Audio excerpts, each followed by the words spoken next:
आज जो कहानी मैं आपको सुनाने जा रही हूँ वो किसी एडवेंचर या थ्रिलर मूवी से कम नहीं। पनामा के जंगल में हाइकिंग पे गई थी ये दोनों, फिर कभी लौट के नहीं आई। इतना मिस्टीरियसली दोनों वैनिश हो गए थे जो काफी सारा सवाल खड़ा करती है और जवाब शायद कभी नहीं मिलेगी। उस जंगल में उनके साथ क्या हुआ था? Dutch college student Kris Kremers और लिजन फ्रून 6 वीक की लॉन्ग वेकेशन मनाने पनामा गई थी। उनका प्लान था घूमना और नया प्लेसेस एक्सप्लोर करना। वो दोनों काफी एक्साइटेड थे इस ट्रिप को लेके। मार्च 15, 2014 वो दोनों पनामा पहुंचे। फर्स्ट 2 वीक सब कुछ प्लान के मुताबिक ही हुआ। वो दोनों काफी जगह घूमे। सेकेंड वीक वो लोग बुकेट पहुंचे जो वहाँ का छोटा सा एक टाउन है। 1 अप्रैल उन लोगों ने हाइकिंग पे जाने का प्लान किया। वहाँ पे जो फेमस बारू वोल्केनो है जहाँ चढ़ने पे पूरे इलाके का एक अमेजिंग 360 डिग्री व्यू मिलता है। लेकिन वो हाइक पे लोकल गाइड के साथ ही जाना चाहिए जिनको ये रूट अच्छे से पता हो। उन दोनों ने डिसाइड किया कि वो दोनों अकेले ही जाएंगे हाइक पे, और जो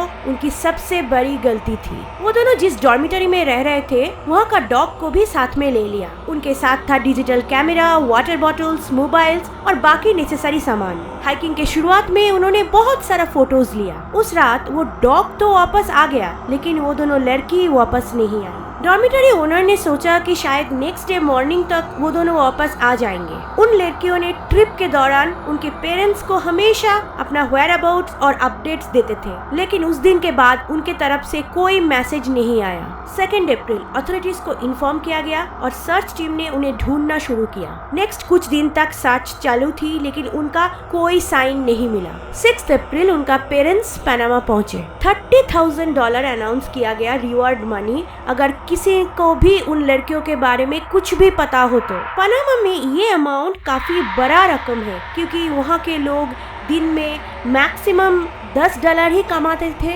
लोकल लोग जो उस एरिया को बहुत अच्छी तरह से जानते थे उन लोगों ने भी खोज शुरू की क्योंकि रिवॉर्ड अमाउंट काफी बड़ा था, लेकिन कुछ पता नहीं चल पाया। 3 महीना हो गया। वो लोग जैसे वैनिश हो गए। कोई साइन नहीं, लीड नहीं, कुछ भी नहीं। फैमिली और इन्वेस्टिगेटर्स ने ये एक्सेप्ट तो कर लिया था कि उनके जिंदा वापस आने का कोई आशा नहीं है। लेकिन क्या हुआ था उनके साथ? एक लोकल महिला को लिजा की बैकपैक मिला। वो लोग जहाँ हाइकिंग करने वाले थे उस जगह से 5 माइल दूर। राइट इक्विपमेंट के साथ भी जंगल में हाइकिंग काफी डिफिकल्ट होता है क्योंकि वाइल्ड एनिमल्स कभी भी अटैक कर सकते हैं। ऊपर से जंगल में किसी भी जगह से आप पानी नहीं पी सकते। इस कंडीशन में उस पहाड़ी जंगल में वो लोग 5 माइल दूर कैसे और क्यों गए होंगे? जिस लोकल महिला को वो बैग मिला था उनका कहना है पहले भी वो इस इलाके में आई थी काफी बार, लेकिन ये बैकपैक तब नहीं दिखी। क्या इसका मतलब है उस बैग को वहाँ रिसेंटली प्लेस किया गया है? वो बैग काफी अच्छे कंडीशन में थी। बैग के अंदर सारे सामान काफी अच्छे से रखा गया था। देख के ऐसा लग रहा था जैसे किसी ने इंटेंशनली वो सब अंदर रख के बैग को नदी के किनारे रख दिया ताकि लोगों को वो बैग मिले। बैग देख के ऐसा तो बिल्कुल भी नहीं लग रहा था कि ये बैग जिनका है वो पिछले 3 महीने से जंगल में गायब है। बैग के अंदर थे sunglasses, water bottles, underwear, digital camera और उनके मोबाइल्स। इनिशियल सर्च तो किया गया था उस वोल्केनो के आसपास क्योंकि वो दोनों वही जाने वाली थी, लेकिन जब 5 माइल दूर बैग मिला उन लोगों ने इस इलाके को भी सर्च करना शुरू कर दिया। उन लड़कियों के कुछ कपड़े मिले नीटली फोल्ड किया हुआ, लेकिन उन लड़कियों का कोई साइन नहीं। और 2 महीना बीत गए। जहाँ से वो बैग मिला था उसी इलाके से अब मिला कुछ हड्डियाँ और डीएनए टेस्टिंग से कंफर्म हुआ वो क्रिस और लिसा के ही है। उनके साथ और 3 लोगों की हड्डियां भी मिली थी। इंटरेस्टिंगली जब साइंटिस्ट ने उन हड्डियों को एग्जामिन किया तब उसमें कोई भी स्क्रैच नहीं दिखी। अगर कोई जंगली जानवर का काम होता तो हड्डियों पे स्क्रैचेस तो होने चाहिए थे ना। इन्वेस्टिगेटर्स को इतना तो पता चल चुका है कि वो लड़कियां मर चुकी है, लेकिन कैसे उनकी मौत हुई ये अभी तक पता नहीं चल पाया। इसलिए बाकी जो भी एविडेंसेस मिले उनमें से क्लू ढूंढने लगे। पहला क्लू मिला उनका फोन रिकॉर्ड से।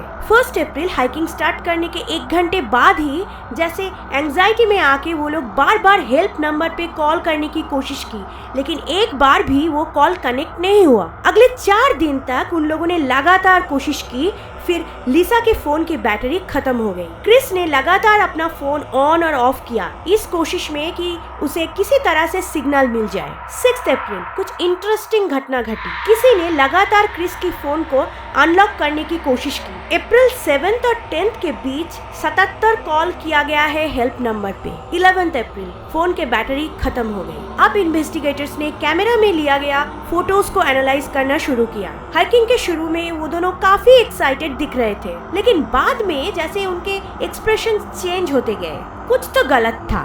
7 अप्रैल तक और कोई फोटो नहीं। 8 अप्रैल से 10 तक 90 फोटोज लिया गया। ये वही टाइम है जब बार बार हेल्प के लिए कॉल करने की कोशिश किया गया था, जब तक क्रिस के फोन की बैटरी खत्म ना हुई थी। वो पिक्चर्स भी काफी स्ट्रेंज थे। बहुत सारे थ्योरीज है कि वो पिक्चर्स क्यों लिए गए थे। कोई भी पिक्चर्स उन लड़कियों की नहीं है, सिर्फ एक को छोड़ के।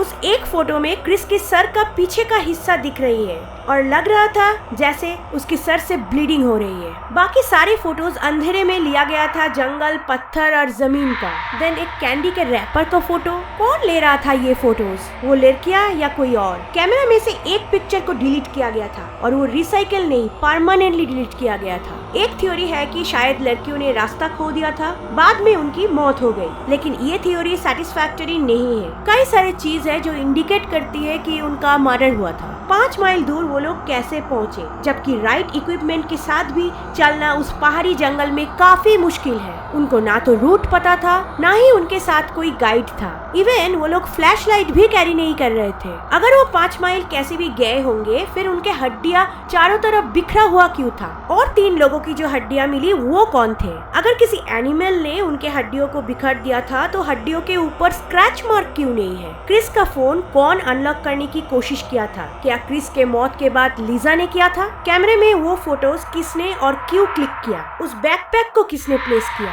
बहुत सारे सवाल का जवाब नहीं है और शायद हमें कभी भी पता नहीं चलेगा कि उनके साथ आखिर में हुआ क्या था।